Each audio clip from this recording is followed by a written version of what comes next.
What is up, Squared Nation? Welcome back to the Four Corners, the official podcast of No Counters, No Combos.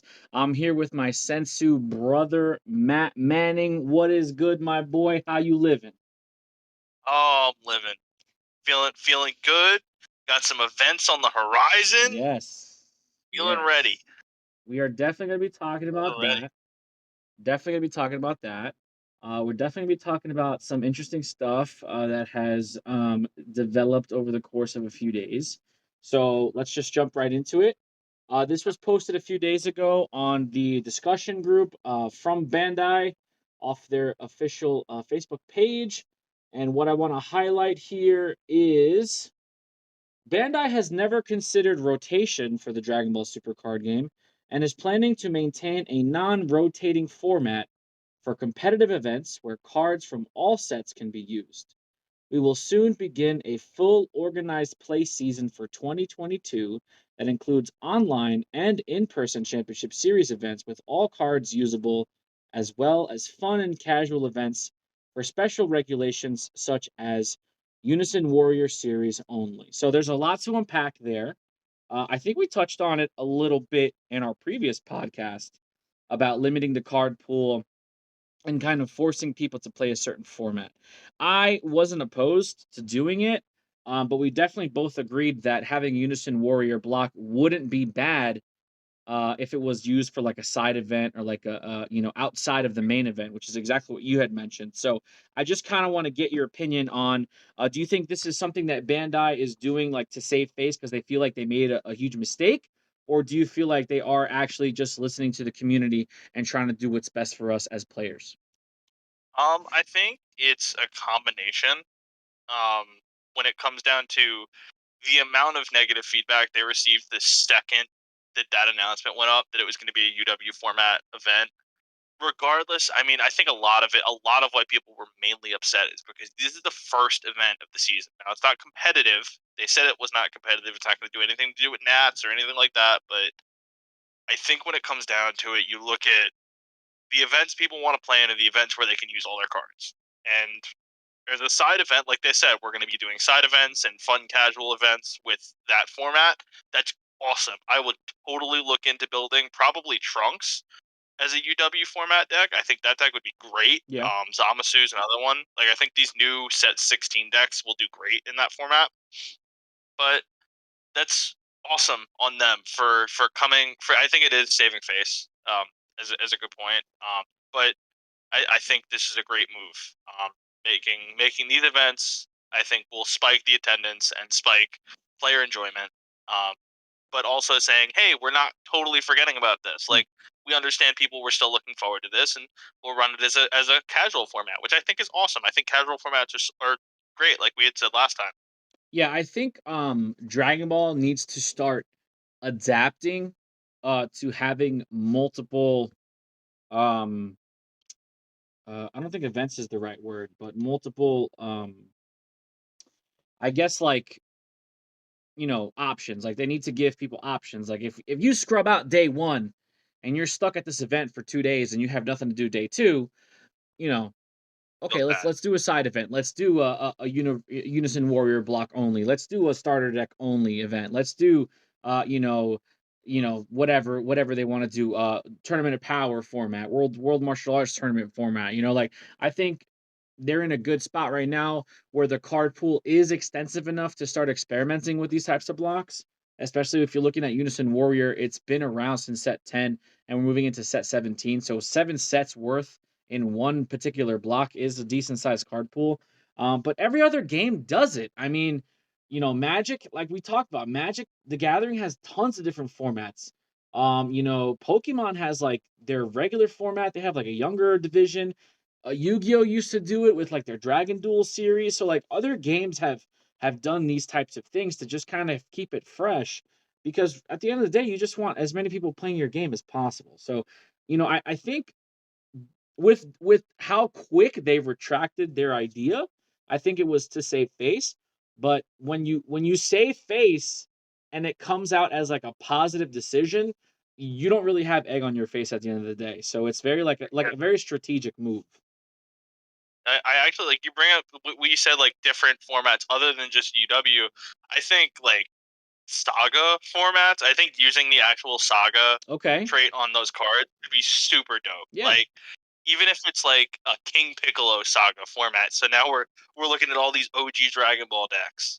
Maybe they throw in like a Bulma deck. We have launch. I don't know what saga launch was from, but we throw in like that Tournament of Power saga could give so many. I mean, people would be playing Quad Strike Jiren. Yeah. You know how fun that deck is? It would Oh be my super god. cool. It would make Awakened Power would probably see play in that format, you know? Power would be the best secret rare in that Yeah, format. exactly. Stuff like that. I think it's time. I think, listen, everything, whether it's constructive criticism, it comes from a place of positivity, at least on my end. Like I'm not gonna crucify Bandai for the decisions that they make. I'm not gonna also be overcritical if they take back decisions that they've made.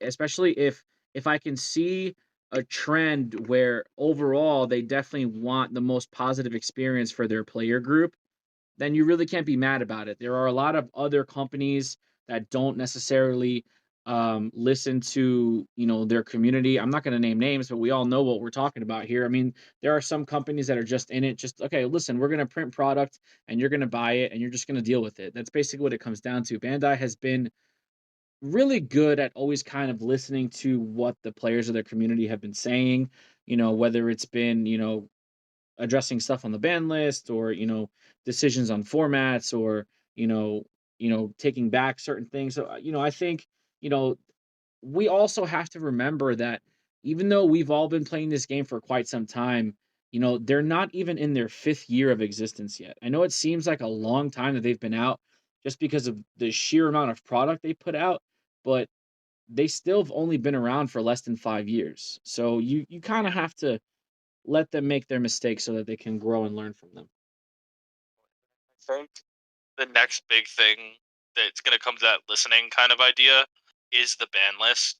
And I hope that comes soon because I got to prep for events. But I think that's going to be the next big step for them when it comes because this ban list is going to mean a lot. Um, because you look at Top Cut from recent stuff, and it's Icarus, Gogeta, and Cell. And I Yeah. don't think any of those decks do anything too broken, but I think they all are going to get a little something. And I will probably get into that later, but I think there's some solid options that they could do. Um, but it's going to depend on whether they listen to the competitive community or they listen to the people that have been crying in the Facebook group every day. Yeah. I mean, few and far between, in my opinion. They also kind of mentioned something else, which I think to me is revolutionary for the game. Let's see what they got here. Okay, so the second part of the post says, as an event outside of the regular championship season, we would like to use Card Game Fest as an opportunity to try out and gather data with the rule changes below for all 256 player and upsized in-person events. So at least 256, but obviously including more than that. We appreciate our players and community coming together to make a difference in our game's future. So these are like the bullet points that they have for like some rule changes, for extremely large events.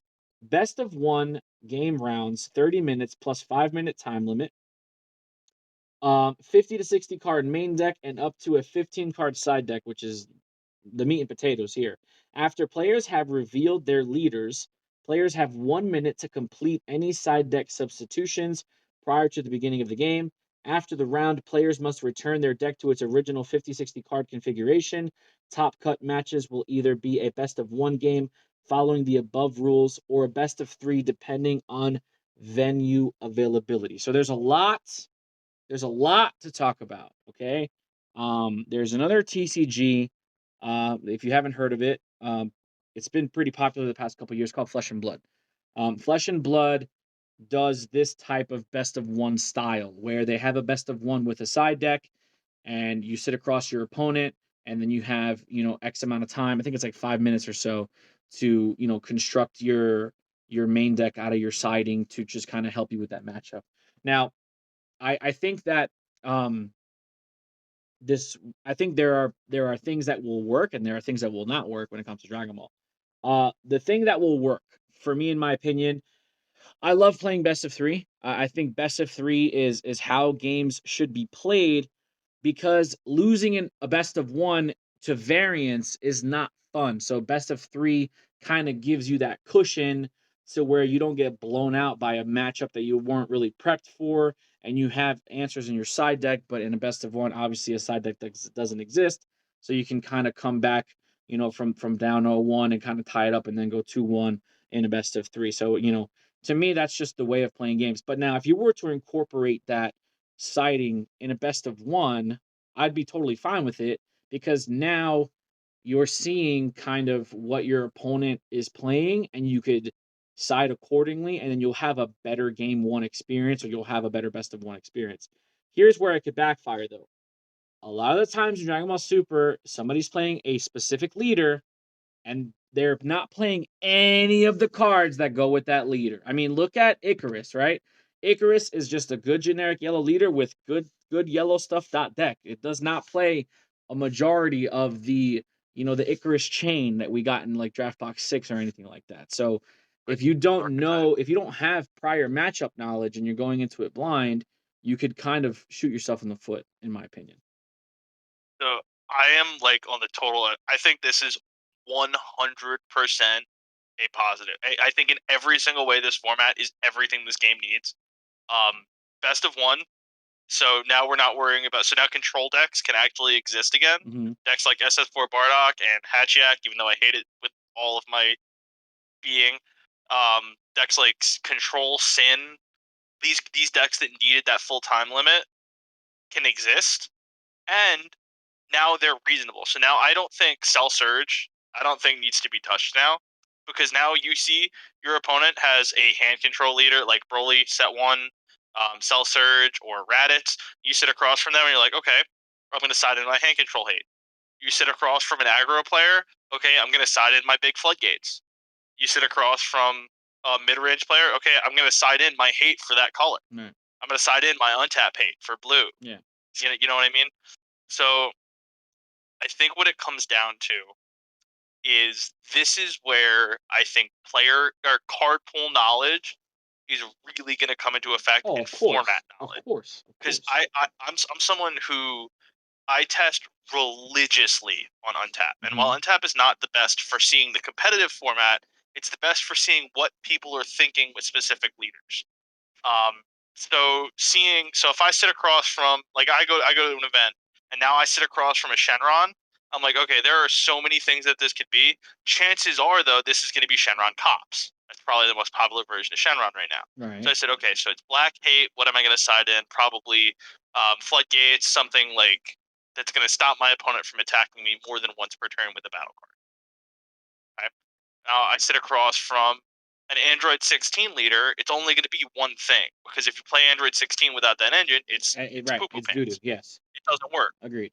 So, but like there are leaders where that format knowledge is really going to come into play, and I think that shows that they're gonna trust. I think if people think about this the right way, it is a great thing for the game. I don't it's like I see like there are times when people are gonna get off guard, but I think that if you prepare, I think this is absolutely phenomenal. Yeah. I mean, there's always going to be like little things to nitpick here and there. I think overall it's a positive thing, especially when you're playing a best of one, and sometimes best of one, like if you're playing blue baby, like you're gonna go to time. Like there's just no way like you're gonna go over your 30 minutes. So I think having the option to side deck before the matchup just makes it less of a blowout. Um Yep. I also kind of think that it's something where um like I understand that they only want to do it in regards to large events for time constraints. But I think they should just go ahead and pull the trigger on this one. Like I'm okay with them just saying, "Hey, listen, these are your new rules," because side decking it's still optional. Like you don't have to do it. So Right. I'd rather have a side deck and not need it than need it and not have it. So I'd be okay with them like actually making this the official ruling for best of one. And then like when you go to Top Cut, like I understand the timing with the venues and stuff like that. I mean, I feel like Top Cut should always just still be best of three. That's just because how Yeah. that's how like card games have been played since like the dawn of man. You play best of three. But you know, again, you want to make it as flexible as possible. You know, a best of three is it's draining. Like if you're playing best of three all day in Swiss and then you're going top cut and playing best of three, I understand. Like it does a lot. Believe it or not, sitting across from somebody playing cards, your brain is going like 100 miles an hour. So I could see, it's like a quality of life type of improvement. So I get that. It's also probably a lot more attractive to new players who don't really have, that experience of best of three, and they don't, they're playing best of one, so they're trying to jam as many answers into their main deck strategy, and then they might just get blown out by something that's rogue. So I think it just makes it more attractive for like newer players to come into the game.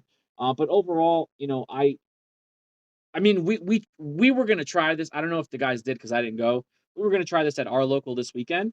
I think you play? Yeah. You I guys did? actually, fortunately, shout out to Hudson and the guys for not minding. They cammed me in. Good. I had my webcam set up, and I got to really get some good games in. And it was And yeah, we did use the Bo1 with 15 card so. sideboard. How did it go? How did you like it? I personally didn't need to. Like I don't have any, I'm not siding for the mirror, which is something I played against the red green mirror, but the mirror. And then I played. So round one, I had Jacob playing agents, which is just a wide deck, Yeah. which I have a ton of answers for in red with Yamcha and Piccolo Jr. Sure. Unison, Sure. and I already have a bunch of answers for that, so I didn't really need to worry. It came down to literally one card, and he beat me on a shotgun with the Vegeta Agent Unison, Okay. the one that board wipes Yeah. ignoring barrier. That card's so He good. had two cards, and that was the card he top deck, or he Yeah. had it from like turn two on, Yeah. and that was the card he had left because he couldn't combo it off. So paid four, wiped my board. I had 2 life left, and it was it. Yeah. It was awesome. It was a great game. Savage. But that was a best of one where I didn't need to side, but a best of three would have just been playing that matchup 3 times. Yeah. Okay. I would have gone first in game 2. I probably would have won because I would have killed him on 2. And then on game 3, it would have gone back to him, and it would have depended on if he had that answer or not. Yeah. So I think that's what it comes down to. Game 2, I played the red green version of Starter Vegeta. I was playing my Bardock Crew version, which I really like.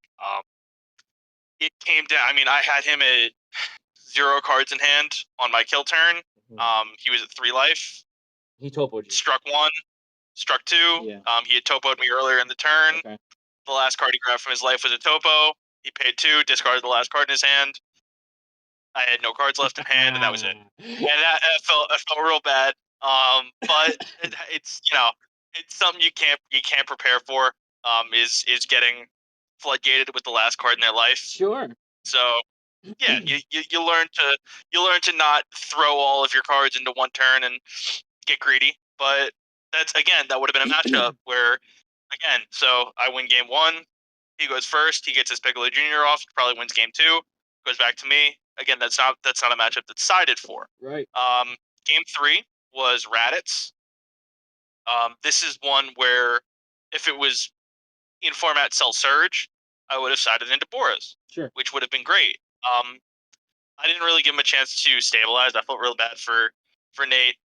He set up really well. He was able to get his Nappa Unison out, but by the time my 4, his 3 rolled around, I just had so many bodies on the board, and Raditz doesn't get a big enough hand, so I was just swing, swing, swing, and it's just death by 1,000 cuts at that point. But that was a real benefit for the format.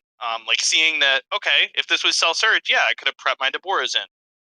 If this is a deck that's going to play cards with skills, I could have thrown my Dark Power Black Massey in it. Sure. Like it's definitely really, really useful, and even more so for the bigger decks in the format. Decks like Gogeta Xeno that have those side answers for decks like Icarus, for decks like Cell Surge, for decks like these big decks that are in the format. I think this change is absolutely great, and I honestly would love if that's the format they choose moving forward. I think that's wonderful, and I agree. I think BO3 and Top Cut would be a good idea. Right. Just because it shows you have the stamina to be there. Yeah. Because I think stamina is a big part of events. Absolutely. Just like to have the mental wherewithal to go the distance Yeah. is a skill all in its own, in my opinion. Right. Yeah, I mean we're good. We've made the conscious decision. I mean, I always go like when I see stuff like this, I always go ahead and I try to, include everybody so we can all make the decision together. But moving forward, we're gonna do our best of ones with a 15 card side deck because we do have at our local we have a mix of players. We do have a lot of like competitive players, and then we have a lot of like what I like to call fringe competitive players. Like I include myself fringe competitive. Like shout outs to Jesus and Joshua. They're like fringe competitive because they're like they, including myself, just like a few steps away from cracking into that super sweaty mode. Joshua's been playing, started Vegeta for quite some time, and he gets better every week that he's there with it. Every And single and week. Jesus, even though he's one of our youngest players, he's actually been doing really well.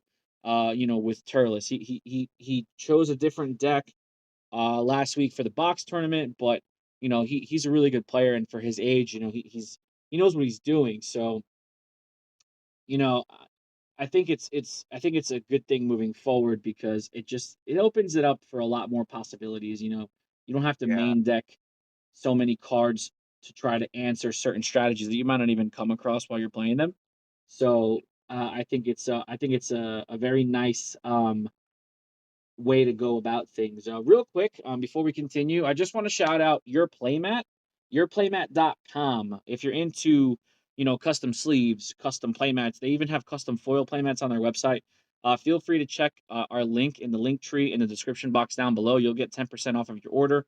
I know Matt uses them or has used them. I use them personally. So if you're into trying to get any kind of custom equipment or custom accessories for your Dragon Ball Super cards or anything card game related, you feel free to check them out down in the link tree in our description box down below and use our code NC is it NC10YP to get 10% off your order. All the information will be down there for you guys. So you guys can start, creating the drip, your own drip. That's what we like to call it. Have your own swagoo going on over there. But PPG was this weekend. Um Yeah. and I'm gonna be honest. I haven't followed like anything about it today or yesterday, so I'm gonna be leaning on you heavily for this type of stuff. Yeah. I can tell you who won. Yeah, but I did see though, uh, my buddy Dylan. Shout out to Dylan. He messaged me earlier today that there was 4 Icarus in top cut. Was it top 8? The top four. And I think in top four it was 4 Icarus or 3 Icarus, 1 Gogeta that Xeno, is disgusting. and the Gogeta Xeno won. Oh, let's go! The king has been dethroned. That's pretty interesting because Yeah. I don't feel like I don't feel like Gogeta Zeno has that's a plus matchup for him. So you remember you have a ton of experience against Gogeta Xeno. Oh yeah, yeah. Um, Of course. how much? I mean, I played for those of you who don't know, I played that deck since it was revealed. I mean, the second we got the last card in that archetype, I was testing it like nobody's seeing what worked, what Yeah. didn't, what could work, what might, and then shout out to Tristan. We figured out Belmont, broke that card in half, and then it got banned sadly, but it needed to go. But I think the deck still can do so much. I mean, you never go hand negative in that deck unless you're going for your kill. Yeah. That's the beauty of it. I mean, there is no turn where you're discarding cards from your hand to do things. Like there are some decks where you might need to every once in a while pitch a card or throw a card in the bottom of your deck to get it back on the board. You are never ever every card you play replaces itself, or it doesn't come from your hand. So in matchups where you're trying to keep up draw wise, if you can bully them down to a low enough life total fast, I mean you can just absolutely do it. And shout out to the good new player. I don't know who it was, but totally repping it. I Yeah. love it. I mean, they had 100 players, which is good in the world that we're in right now. I mean, 100 player in-person event. I mean, that's pretty good. I mean, you got to take it for what it is. I mean, I don't know how far away we are from getting 200 plus player events. But Fast in March. yeah, I mean, our next one, yeah, right, in March. There's another one in Texas, right? Isn't there like another event coming up in Texas? There's two TCG, the DBS TCG fests. Okay. The ones that they switched over. There's Arlington, which is in like the second or third week of March, Okay. and then there's Miami on spring break, the last week of March. So it looks like here, Justin Rios was on Blue Yellow Icarus in the finals, and he played against Dillian Warren, and Dillian Warren was Gogeta Zeno. So shout out to Dillian Warren. I'm sorry, man. I've never heard of this player before, but congratulations to him for pulling it out. That's really great.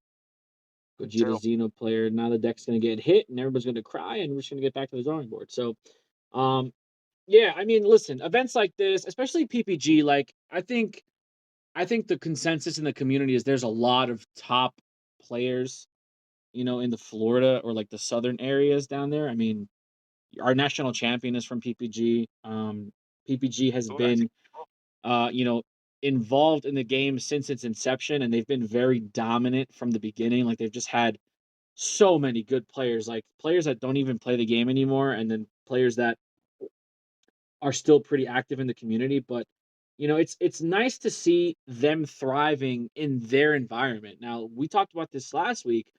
I think what hurts this game is the lack of tournament organizers in different regions. We used to have top cut games here in the Northeast. They stopped doing it. I think you mentioned Channel Fireball was going to pick up the game, and then COVID happened. Out west you have Core TCG. I mean, we used to have ARG, right? ARG was a big tournament organizer for Dragon Ball Super, and they ran their events very well. And that's when we had a very nice balance because it seemed like ARG did a lot of Midwest stuff and Northeast stuff. PPG handled like that Southeast corner on the Eastern Seaboard. You had Core in the West. You had a couple other smaller tournament organizers in like the Midwest. So like it was good. And then ARG obviously decided no longer that they were going to do Dragon Ball Super because they were going to pursue, Argent Saga, which shout out to them for taking the leap of faith. But I think, once things start to get back to normal, if that ever happens, and people start to get more invested in the game and more interested in the game, and we just need more tournament organizers to have these types of events. And then I think, once you start getting, you probably need to have an event at least once a month to keep it moving. You can't go 3-4 months without an event because by then it's a completely new format. So you want your Right. game to have legs. You want your cards to have legs and playability. If we're getting a set every 3 to 4 months, and basically when a new set drops, you get a new meta. You want your meta to kind of like self-contain itself into that specific time period where okay, this is what I can expect until it gets solved and things change. But I think we're still a little bit a ways away from that. Your thoughts? I think when it comes to sparsity of events, it's something we've been dealing with now for, I mean, wow, almost 2 years. Yeah. But you think about how PPG and how Core are like Bandai's big two, quote unquote. You have TAC games, Yeah. overseas, Yeah. but I think the biggest thing is going to be if PPG and Core really really want to take over, they're going to have to. Yeah, I agree. Start spreading out. I know that they offer those. They do PPG Shop Championships or something like that, and they offer those and they send a kit up, to different stores. I know there was one in like Connecticut at the end of the last season. Mhm. But like I know I'm really excited. I finally have an event close enough to me that I can get to one Mhm. in Louisville, Kentucky, Okay. which is April 2nd and 3rd. Okay. Already got all booked up on my ticket for that, so I'm stoked. I think the biggest thing though is going to be continuing up. Right. Like Kentucky's getting close. If they can do one in like a Cincinnati or a Columbus, or they do one in like an NYC at like the Javits Center, or they do something at like they have to throw these events to where other players can get to them without spending an absolute fortune to Sure. travel. Sure. Yeah, I mean, it's crazy to me that your biggest cities in the country don't really have a lot going on. Like New York, um, New York, like LA. I mean, I'm not sure if they've actually had events in LA. I know they've had events in Cali, but California is literally the biggest place in the Giant. world, so it could literally be anywhere. But your larger cities, that you should build from the inside and then branch out, like New York, Miami, Dallas, like these big, huge, like Oh, metropolitan areas. That's probably where you want to try and hit your home runs, and then sprinkle out base hits here and there, like in your areas, like in the Midwest or like in the northern east, like Connecticut, Mass, New Hampshire up there. Like obviously Canada. I think Canada is what Matt Carta Magic is their TO. yeah, CM. Yeah, so it's possible, but I feel like everybody kind of has to come together and do like a co-branded event, and then that might be able to kind of like trickle out to other areas. But I don't know like how closely involved these companies are. Like if PPG and Core TCG were to team up for an event, there's no reason they couldn't do one in the Northeast. There's Yeah, no, I because think even though they're Core TCG is focused out of West Coast, and PPG is in Florida, which is a 4-hour flight at most from here, or from the Northeast. There's no way that those two places aren't big enough to come together and put on an event. And those are two really big names where you could get maybe 200 or 300 people to come out to. But then again, you do have to abide by your state's guidelines when it comes to having, massive gatherings of people. So it.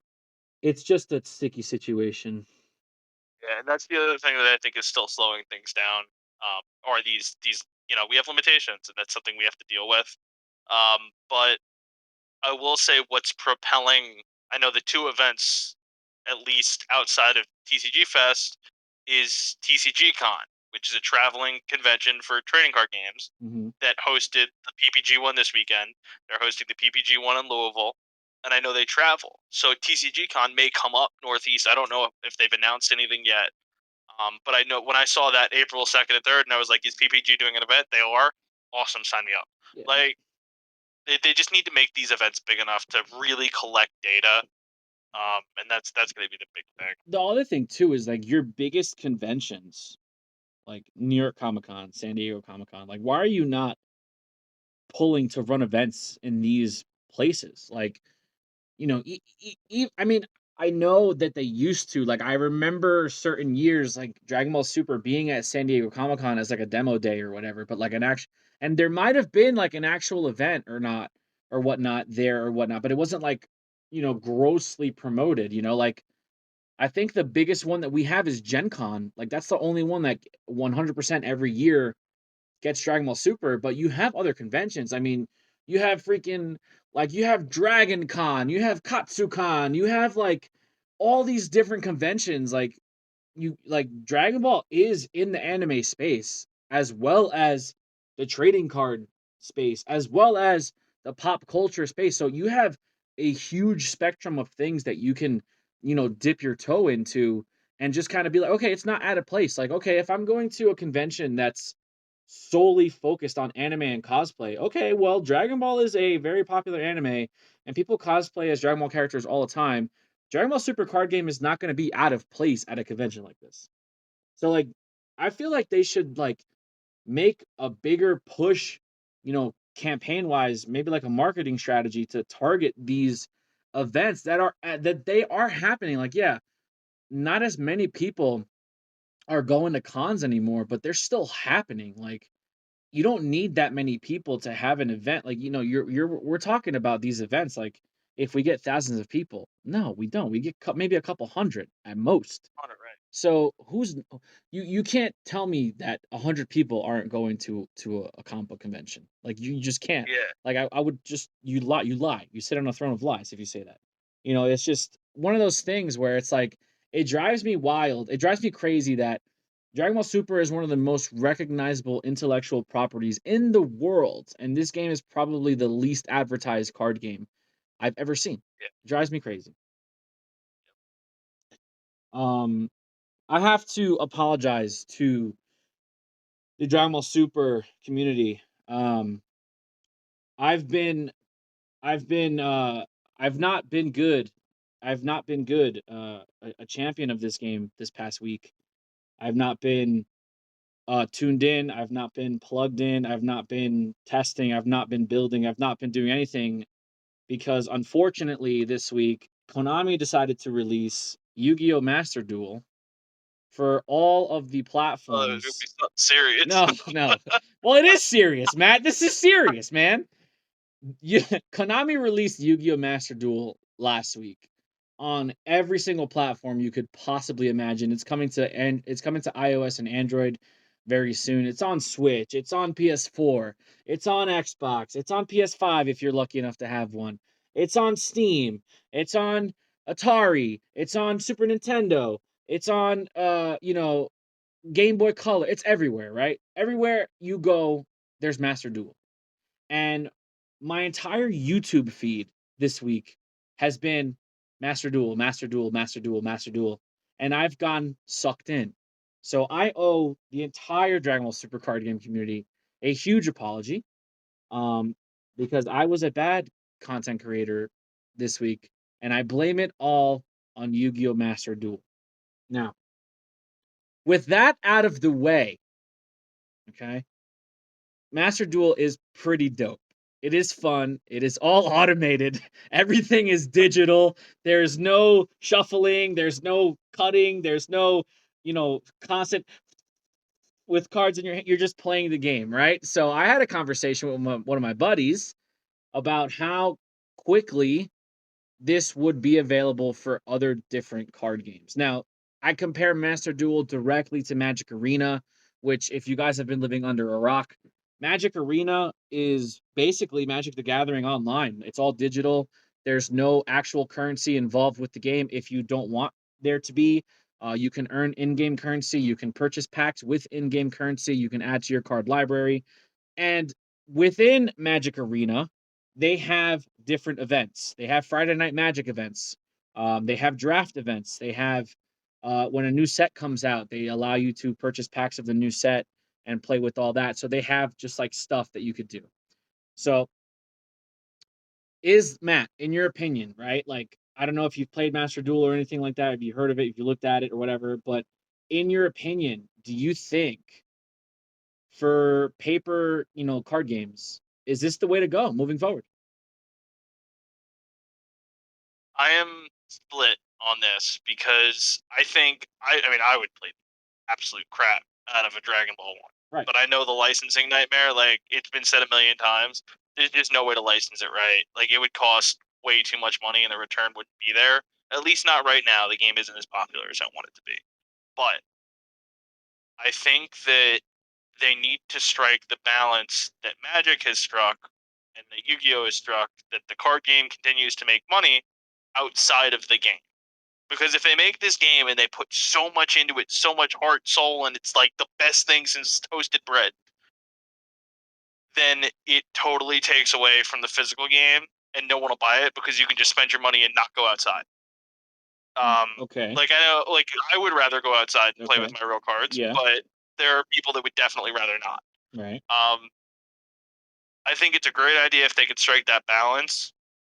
But I think DBS needs to find the middle ground with licensing. I think, there are definitely other card games that I'm sure could profit from it. I am not one of those people that knows a lot about other card games. I just follow this one. Mm-hmm. But I definitely played like the older Yu-Gi-Oh games. There was one that was on the PS4, the PS3, the one before Master Duel. I played like a little bit. Okay. And it was cool because everything was animated. And it had I would love to see, I would love to play God Break Son Goku and see a Super Saiyan Blue Goku pop up and just, it'd be so dope. But I think it's tough, but I think it would be great, being that Untap is as useful as it is.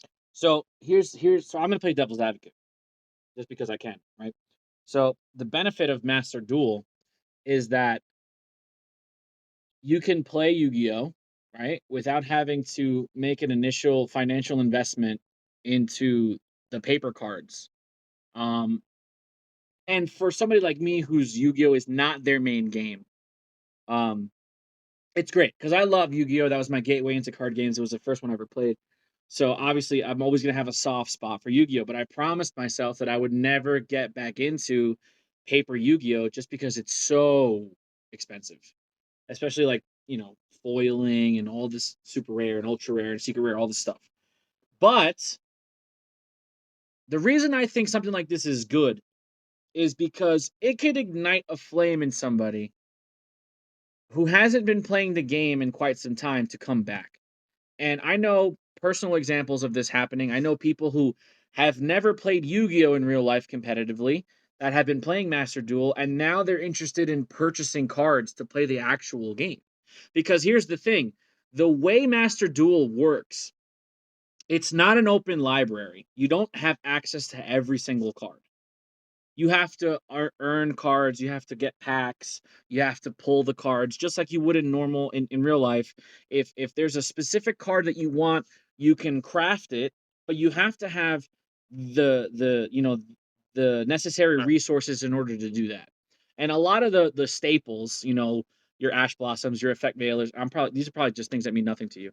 But a lot of your staples are the highest rarity, which are going to cost you the most resources, and those resources are the most difficult to replenish. So, in terms of Dragon Ball, think of it like staples. Like God Sealing Technique Trunks would be an ultra rare in this Yu Gi Oh game, and it would cost you 30 crafting points just to make one copy. Okay. Okay, so your playset of Trunks is going to cost you 120 CP, 20. Yeah. right? And then now you have access to that playset that you can use in whatever deck that you want, but now Right. replacing that 120 points that you use is going to be It, very difficult, right. right? So that's where the microtransactions start coming in, because the only way to get these crafting points is to essentially dismantle cards that you own that you're not using to get points until you build enough of a bank up to go ahead and put those points into another card. So it's smart Okay. the way they did it, because it's not necessary for you to spend money. But if you're an impatient person and you want the card because you want it, you're going to go ahead and drop hundreds of dollars on these microtransactions that we all love and hate to go ahead and try to do that. So I don't think right now is the time for Dragon Ball to do it, because, like we said earlier in the video, the game hasn't even been out 5 years. But I don't think there's a world where making an all digital platform is going to stir people away from playing the game in real life. Okay. I think that's a great point. Truthfully, I didn't think about it like that with removing. Like I remember, maybe it was. I don't remember what it was, but like it was you had to buy it in real life to use it online. I think if they could do something like that, where they have like a little scanning thing on it, I Right. would take the logistics of it was absolutely ridiculous. But like if I had my copy of Baby Hatch and I had a little QR, like a tiny little QR code or like a code that I could type in that was only on the card, I could put that in. And I can have my cards that I have in real life and use them like that. I think that'd be awesome. But I think the logistics of that are crazy. But I think the whole crafting point idea is super neat, and I would definitely love to see it in action for Dragon Ball. Yeah. I mean, Magic the Gathering does that with Arena. Like when you go and buy a pack of Magic, they give you a QR code that gives you like coins to purchase packs from that specific set. So it kind of has like that. It has that hand in hand relationship where you're buying physical product to get digital product. Um, there's another game called Hearthstone that actually was Yep. probably one of the first people to do like this type of format, where it's like an all online based game, and it was crazy. I'm not sure how Hearthstone is doing recently. I know that it was a very big community like a couple of years ago, when like TCGs were at its height, in my opinion. But I think they kind of came at it a little too soon. Um, Especially because it's like it's its own thing. Like Hearthstone is its own IP. It's not like Dragon Ball. It's not like Yu-Gi-Oh. It's not like Marvel or DC. Like it's its just own thing. Like Magic. Magic is non-IP. It's just Wizards just make stuff. So a system like this, um, with a game that's very popular, Yu-Gi-Oh's been around for 20 years. I think would be successful. And like I mentioned to you earlier, Dragon Ball is very popular. Now, I don't think that it would be impossible for them to do it because Dragon Ball video games exist and new ones come out every single year. They can just say, instead of bringing you Dragon Ball Budokai 4 or Tenkaichi 5 or whatever the hell they're on now, we're going to go ahead and put our, resources into making this game that's going to go ahead and directly support one of our other projects that we have. They did it a few years ago with the Nintendo Switch. They made a Dragon Ball Heroes game, which was dope. But the problem is that Dragon Ball Heroes is only a card game in Japan, so it's not really something that you play here. So it's one of those things where I played the Dragon Ball Heroes game on the Switch, and it directly got me interested in Dragon Ball Heroes. But because it wasn't available to me, there was nothing I could do about it. So I think that, listen, the video game industry is a billion-dollar industry, right? Who is gonna go to GameStop and see a Dragon Ball game and not at least be interested enough to pick up the box and look at it, right? And if Yeah. you can have an automated system that's gonna teach you how to play the game, and you don't have to do much physically, you just have to click yes or no when a trigger activates to resolve an effect. That's how you kind of build interest in the game, because the mechanics are great. Like, Dragon Ball's mechanics are great, and the IP is great. So, if you're talking about, trying to convert the casual player into a more competitive player, I think that's the way to do it. Yeah, the app is a great place to start. They Yeah, have a great. I mean, I've used it. I used it because I remember when Untap was going through. I mean, at the start of the pandemic, we're talking like that May, that April. Untap was going through this time where there were so many people using it yeah, that you just couldn't get on. So I tried it out, and yeah, it was a little boring for me because I couldn't use the cards I wanted to. The shell of it's great. that's I exactly mean, that's exactly my you point. look at and if they expand it, I see no reason why it can't work. That's what worries me is the absolute. I mean, it, logistically, like the licensing nightmare is just like I hear it spoken about all the time because it's Toei and it's Bandai and it's all of these companies having to come together and actually just say, okay, let's make profit, but they don't want to. I know it's more than that, but that's really what's stopping me from being like, oh my god, absolutely do this, because I would love to see it. Like from a fan perspective, I wouldn't play any other games for like a week. I would build up and recreate the decks that I have IRL and just play them in an online format. Like that's awesome. Yeah, I mean, again, accessibility, accessibility, accessibility. There's, like, I would say 70% of this country's population, maybe even more now. 75%. Let's be realistic, right? 75% of this country's population has some type of gaming console in their house. Like, if you think about it, at one point, back when the PS2 came out, that was the most affordable DVD player available. That's Because wild. DVD players were $300, but all they Yeah. did was play DVDs. A PS2 played DVDs and games, and it was just like, why wouldn't I buy this? Like, it just you have everything that you need right there. Oh So man. everybody, or most people, have some type of gaming console. Now, the other thing about Master Duel for Yu-Gi-Oh is that the application itself is free. It's a free application. Anybody can download it. You don't need to spend any money on the game, none whatsoever. People love things that are free. People, I personally, when I get those free PlayStation Plus games every month, I download them just to have them because they're free, and I'm probably never going to play them. But the fact that it's free is like, yeah, I have 30 something PlayStation games. I've never played any of them, and I probably never will, but I have 30 something PlayStation games. Oh, this is gonna be crazy. Yeah, We got like a $70 value off the top. exactly. So to me, it's where you're building your accessibility and what audience you're trying to reach. The trading card game audience is very niche.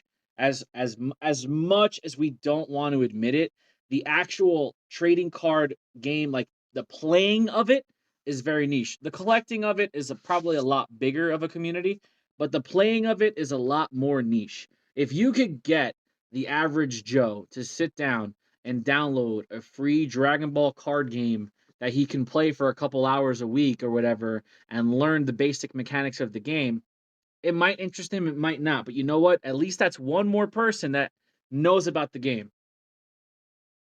And Yeah. sometimes that's what it comes down to. You have to get it out there. Bandai does, I don't want to say a shit job, but they don't do the best job of promoting their No. game, right? You have content creators that are advertising the game and promoting the game for them on YouTube and other social media platforms, but we're none of us are like 100, like we're not like directly affiliated with Bandai. We make content for the game because we love the game and we want to see the game grow.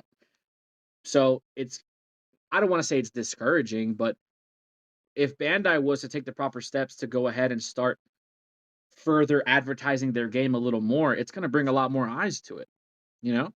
Like just run a commercial on TV or like run an ad on YouTube or something like that. Like that's all you have to really do.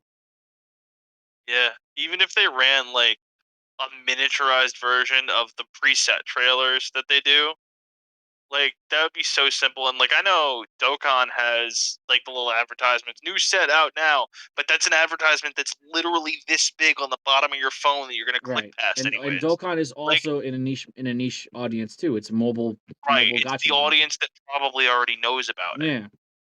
And so like if they were to expand, do something like an ad on YouTube, like a Facebook campaign, like they did, like when they used to reveal the secret rares in puzzle pieces. Yeah. If they made that a Facebook campaign, That was dope. dude, that's awesome. If they were to do like, I don't know, guess the new keyword, I don't know, like something crazy like that, like but like something silly or something crazy like that, that would create interest because people are like, oh, all right, what's this is this shiny ass piece of gold cardboard that's going to be like all over the place. Like that's super cool. If I were to be scrolling through, I mean, it's going to be on my feed anyways. But like, if I was just some rando scrolling through Facebook, I saw Dragon Ball Super card game. I'm like, okay, and then like it's got a bunch of puzzle pieces missing. I'm like, oh, I know what that character is, and I'm gonna comment.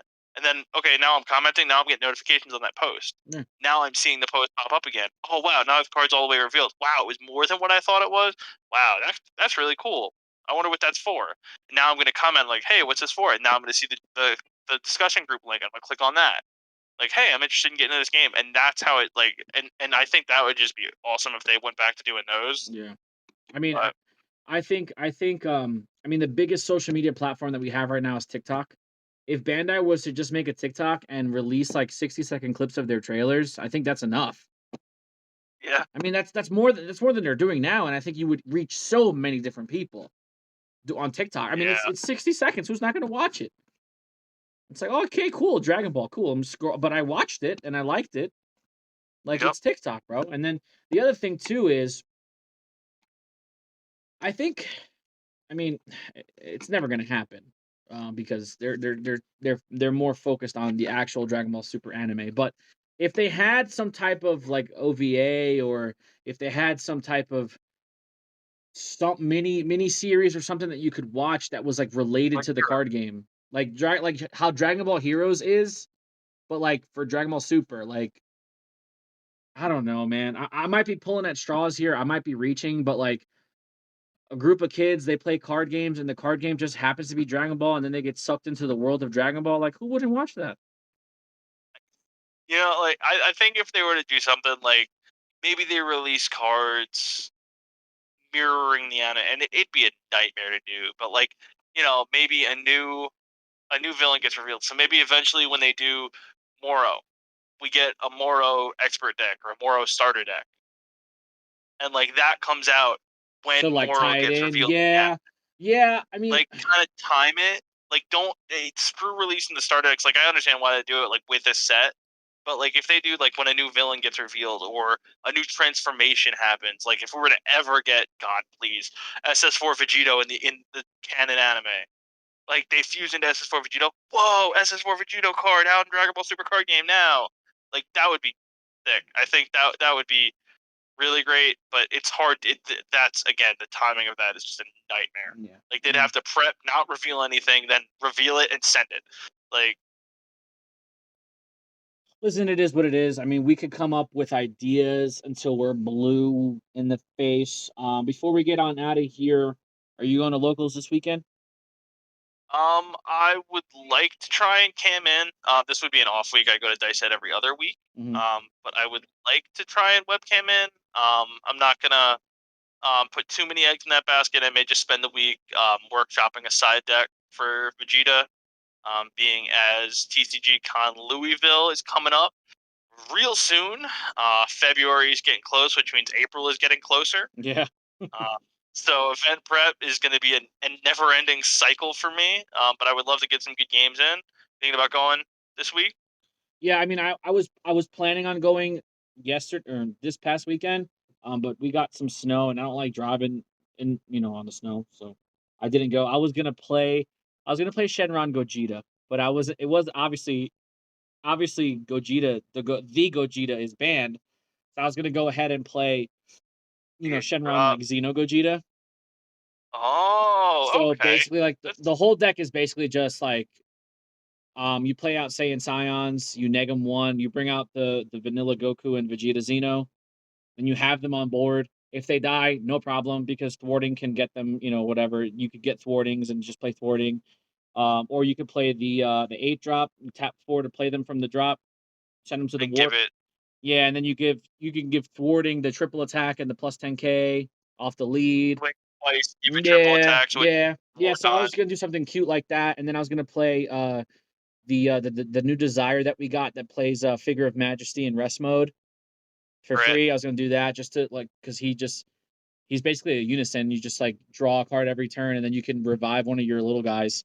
But then I was also playing the Or Bardock. no, I was playing the 6 drop 30k Xeno Evolve SS4 Goku and Vegeta.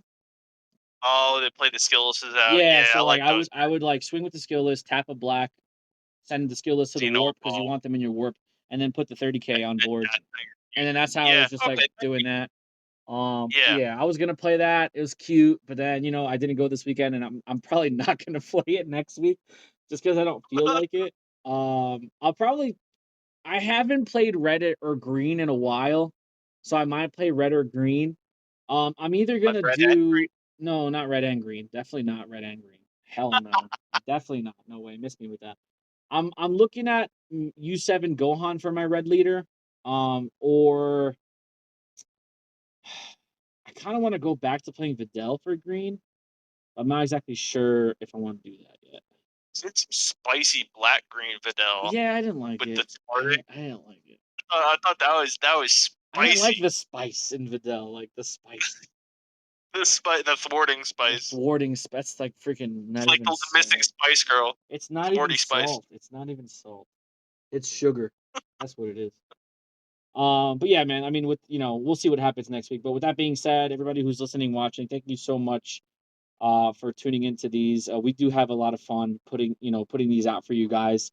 And listen, if anybody watching or listening ever wants to be on one of these casts with us, just let us know. I mean, it's not like we can handle 3 people. It's no problem. I mean, if you feel like you want to talk for about an hour about Dragon Ball, just feel free to join us. It's really not that big of a deal. Um, Also, if you're not a member of our NC Squared Nation Discord just yet, you can find that information in the description box on the LinkTree. So if you click the LinkTree link, it will take you to basically all of our links that we have, and then you could just go into the Discord. We have webcam tables set up for games. We have untapped voice channels if you guys play on Untap. So if anybody's ever looking for a place to play, you could message me. I'm always down to play, jam a couple games in, help test some strategies, whatever.